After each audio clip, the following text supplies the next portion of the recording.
Thanks a lot. Ladies and gentlemen, it is surprising that media innovations do not always trigger major public debates. In one case, the introduction of a new media technology causes a storm of indignation and enthusiasm, but this may not occur in another case. In the 1990s, in the music television channel MTV, that was emerging at that time, determined the attitude toward life for an entire generation. The program of the new music television networks ran around the clock everywhere, not just at home, but also in fashion boutiques, cafes, and restaurants. And it was accessible for everyone, consumers, artists, and business. The keyword of the new MTV clip aesthetic made the rounds, and the American media scholar John Fiske wrote effusively in one of his texts that MTV is like a sexual climax. The public excitement, indignation, and debate were also accordingly huge. For example, studies on contents of the music station program that endangered children and adolescents were still being commissioned in Germany in mid-2010. However, things have now quieted down about MTV.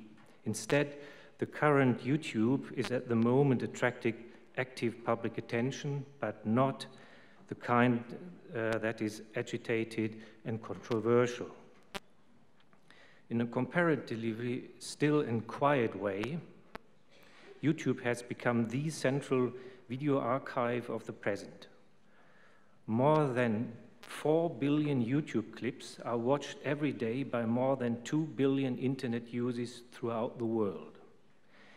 60 hours of new video material is uploaded per minute. It has recently been calculated that more audiovisual material and videos are uploaded in 1 month like this than was produced by the 3 major American networks in 60 years. YouTube has long catered to more than just young amateurs. The search engine company Google now uses YouTube as an audiovisual portal. More than 100 channels are set to start broadcasting in this year alone, providing internet programs for completely different target groups.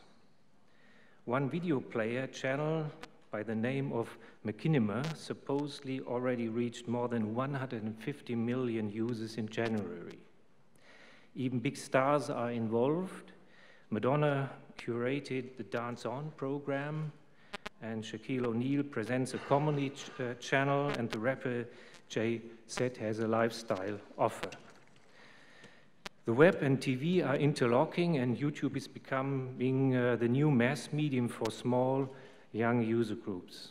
We can correspondingly believe that Google's TV division and the YouTube platform will take over and reinvent the television in cooperation with a company like Apple, which is currently working on a television set that can be controlled with body movements like the game system Wii, leaving the public broadcasters and the private television stations in the role of onlookers.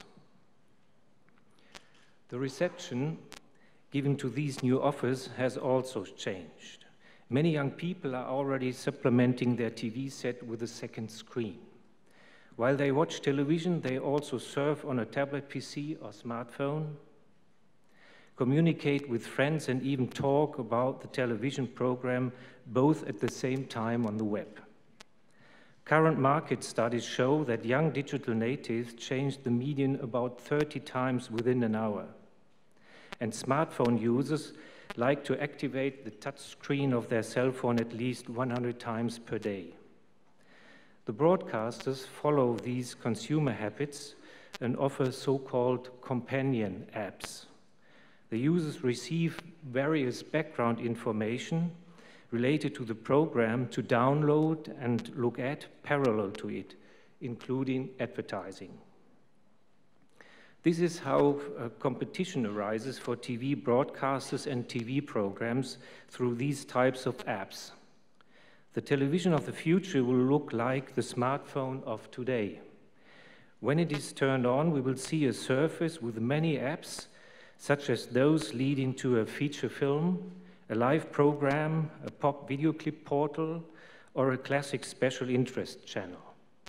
Apps are fundamentally redefining the basic meaning of television, namely any moving content, image content, and every audio-visual material, no matter whether it is received during the broadcasting time or delayed, whether as a stream or download, internet video, or more elaborate TV program.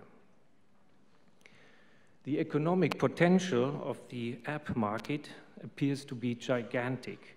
Relevant forecasts for 2015 assume that the profits generated by TV apps will amount to about $2 billion. In German trend research, the term situational intelligence is used within this context and denotes that recommendation marketing will become more important in the future than classic advertising. Even today, at least 40% of all search requests on Google are related to local interests. The consumers find information for their purchases in stores or their choice of restaurants and hotels or discos through the web. Interactive maps offer informative knowledge to the user at the touch of a button. Keyword of augmented reality. Everything that has been mentioned here makes it clear that we are not dealing with the invention of a new single device such as a PC computer. Instead, a new structure of communication is developing in a fundamental way that has never before existed from the perspective of cultural history. All of our daily lives are becoming more and more mediatized. The digitalized information is expanding. Our digitalized knowledge can be activated and used at any time, in any place, mobile media, and in any form of media, as an audio-visual offer, audio offer, or text. The individual mediums are no longer simply added. Instead, this is a new, general, overall medium in which the functions of all previous media are being incorporated in a new way. In a figurative term, we are no longer carrying around one backpack full of the previously familiar individual media with us, but now have just one small but mighty smartphone in our hand that serves us as a remote control for life. The motto is all in one. With respect to the disappearance of this big backpack full of equipment, we could welcome the apparatus development of the smartphone and still simply continue with our accustomed daily routines according to this motto. After all, nothing has actually changed. The devices just look different, and that's it. But we need to be cautious here. The above described transformation of the equipment has irrefutably also been accompanied by changes to the communication structure of our life in a serial way. Just looking at the technical device narrows our view of the situation in a technologized way and withholds the basal transformation of the communication function that all of us are currently witnessing. Above all, the previously mentioned trend toward the receiving audiovisual offers on the second screen means when people watch one TV show and simultaneously write, chat, or Skype with their peers, this not only interlocks the individual media of TV, telephone, web, PC, but also integrates other people into their own reception situation at home in their own four walls, or on the go through the online media. Viewing is then transformed from a monologue into a dialogue or multilogue, respectively. The peers share their opinion, and I turns into we. But something decisive happens even without the communicative exchange with friends. The one-way street communication of the classical television becomes relative and opens itself to feedback, participation, and multiple perspectives or multiple dimensions. What does this mean?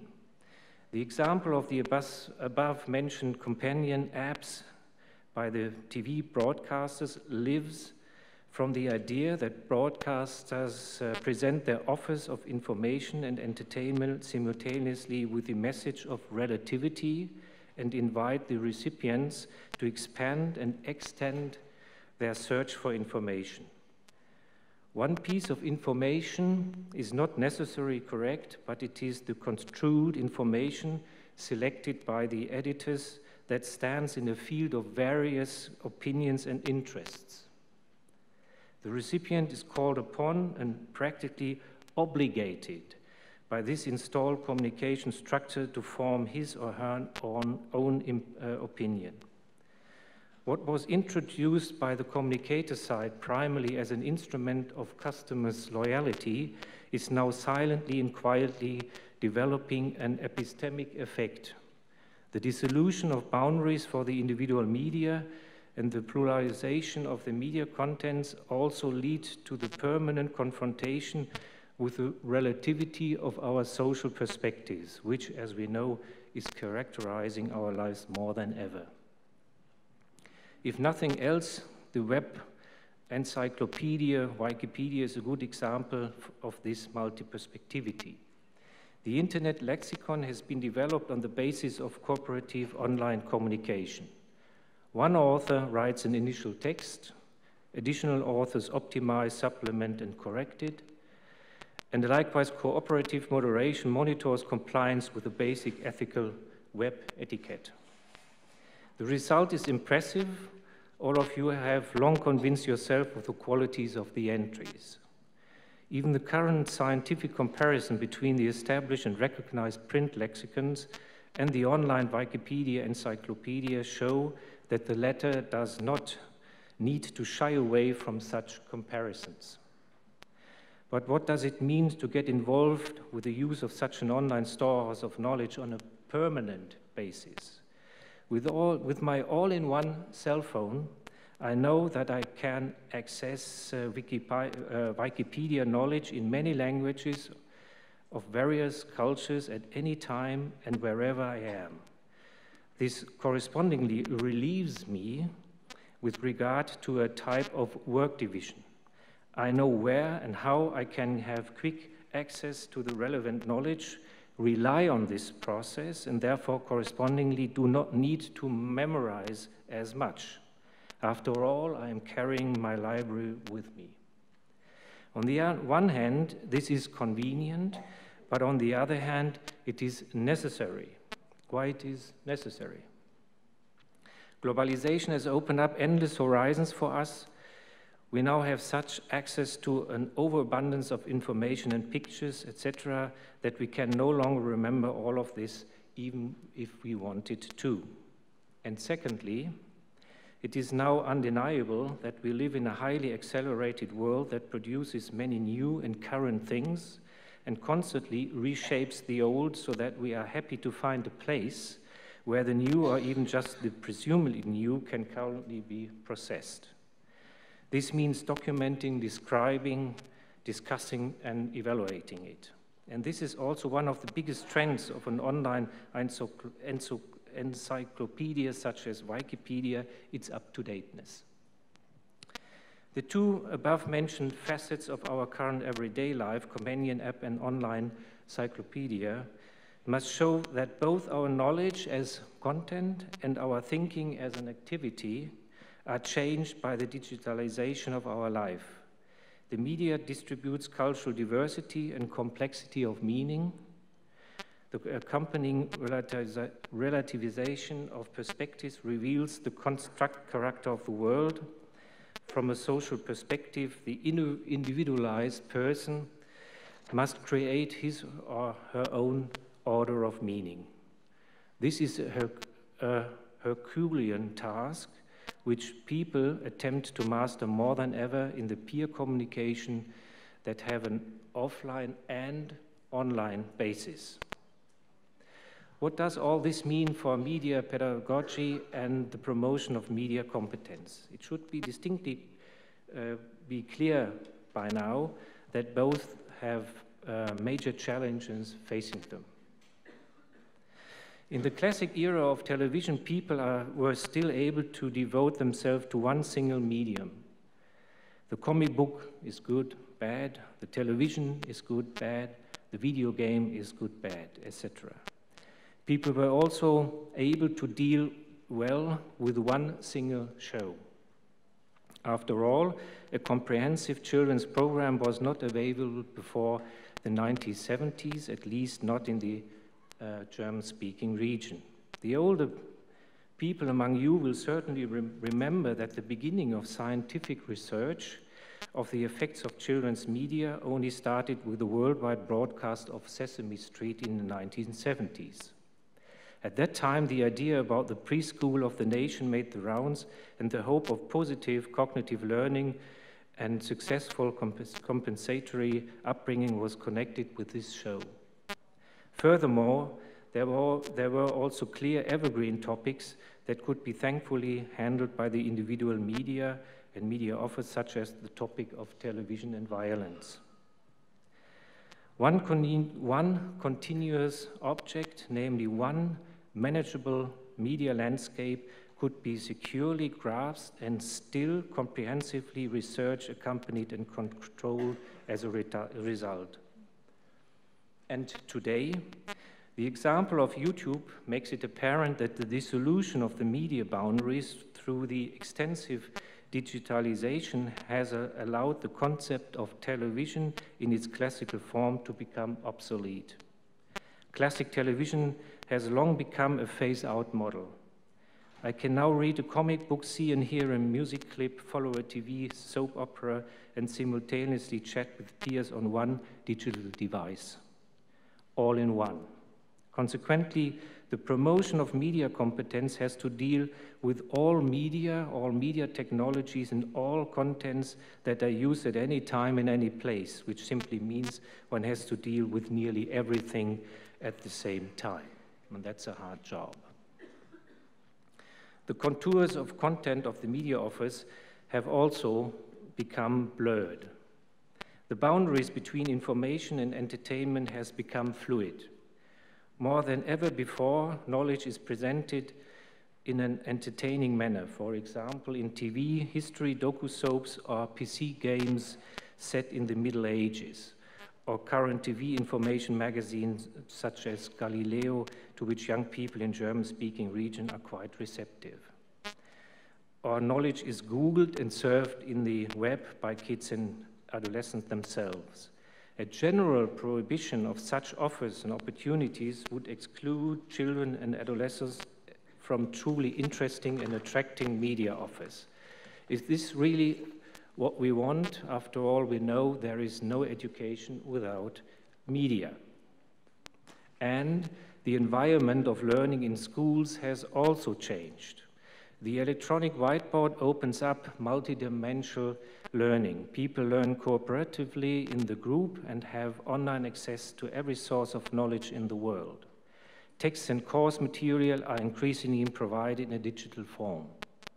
And last but not least, the administration of the course and examination material increasingly occurs in a digital form, which applies also on the whole to data management by administration and business in cyberspace.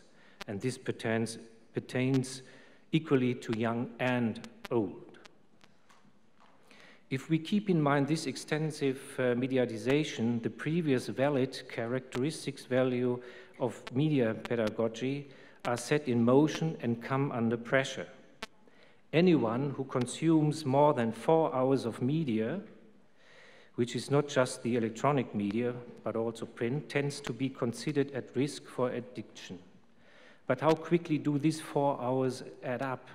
Media use while waking up and eating breakfast, radio and music, media use at work, book, web, media use for homework, book, web, and media use during leisure time alone with peers, with the parents, going to the movies together, watching television together. These 4 hours accumulate very, very quickly. In a nutshell, the birth hour of media pedagogy involved the establishment and processing of a control paradigm. Older people, teacher parents, educate younger people, children, adolescents, to become responsible media consumers. Depending on the worldview, we tend towards either comprehensive prohibitions, ban on TV, or flexible control frameworks, catchwords of which might be the TV diet or media driver's license. What all of the actors had in common is the idea that it is possible to control a clearly contoured mass media offer for everyone through general recommendations for any man and woman and keep them in check so that we do not amuse ourselves to death, if possible. These people thought that they were able to determine how many minutes of media consumption were good for a child, an adolescent, and a young adult, as well as which show promoted development and which inhibited it, etc. But ladies and gentlemen, the times have without doubt changed, radically changed.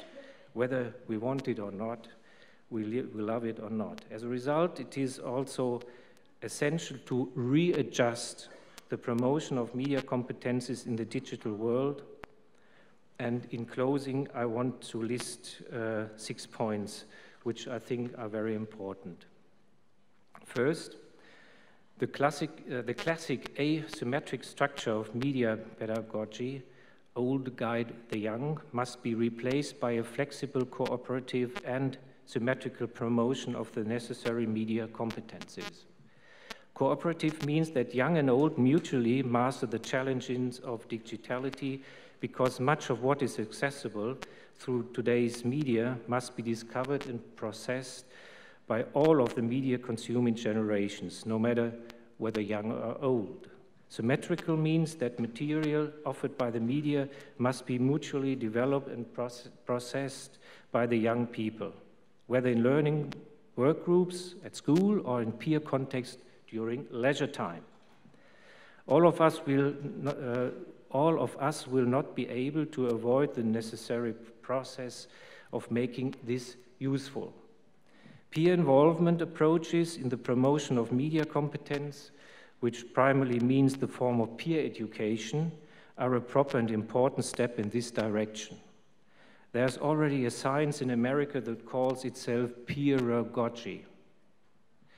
The myth of the presumed deep divide between digital natives and digital outsiders quickly becomes relative in this case. There's not this one major divide between the digital native, outsiders, nerds, pros, occasional users, and interested people, but many small divides and also many commonalities. We must learn to deal with what we could call the fine differences between them. Second, more than ever, it is also meaningful to cultivate the we in our contact with the providers of media offers, which means the media industry. Globalization and digitalization do not allow one effective, comprehensive control of the offers through the respective supervisory bodies. The endless expanses and depths of the web make it impossible to accomplish such an endeavor. The media protection of children and adolescents can therefore only succeed in a cooperation of business and politics, as well as science and the individual institution for promoting media competence. An initiative such as ClickSafe is a good example for such an endeavor. Third, the digital world has also changed the focus of the goals in promoting media competence. From now on, the emphasis will especially be on the individual use situation, such as the mutual leisure time of peers in the media used in this situation, as well as B, the communication media that include the cell phone, user channel, and portals like YouTube that have now developed into one completely comprehensive audiovisual portal, as mentioned above. Fourth, together with the American colleague Howard Rheingold, we can consider the following as core digital competencies. Attention, he calls second, crap detection, participation power, collaboration, and collective intelligence and network smarts, which means how to deal with attention and selectivity, the development of a critical consumption of information, the competence of becoming involved in media discourses, and developing and cultivating collective intelligence, as well as the ability to navigate and operate in networks. Fifth, with a background of our own research on contemporary communication in social web, I would like to emphasize that we must also especially reflect on the process of radical visualization of our communication. I already mentioned that 60 hours of new video material is uploaded onto YouTube per minute. According to current estimates, about 6 billion photo uploads occur per month on Facebook. An average of 450 million users look at this material every day. We have also long begun to entertain ourselves with photos and moving images, which could also be expressed like this: letting the pictures speak, letting the pictures speak for themselves, and letting the pictures speak for ourselves. Imagery is inevitably pushing itself in front of orality and, above all, the written nature of our offline and online communication. When do we want to actually recognize this change and adequately reflect on this? Sixth, these are all major questions and tasks. It is conspicuous that we have been lacking a suitable European platform or central institution for discussing these developments and challenges and profiting from their opportunities and possibilities. A smart and meaningful promotion of media competence must therefore also endeavor to initiate, institutionalize, and cultivate such a public debate from the educational and cultural policy perspective. I now come to a short conclusion of my lecture. Dear ladies and gentlemen, all of us are experiencing a type of silent digital revolution that we must master together, and the motto should be, it is better to be digitally literate than digitally illiterate. Thank you very much.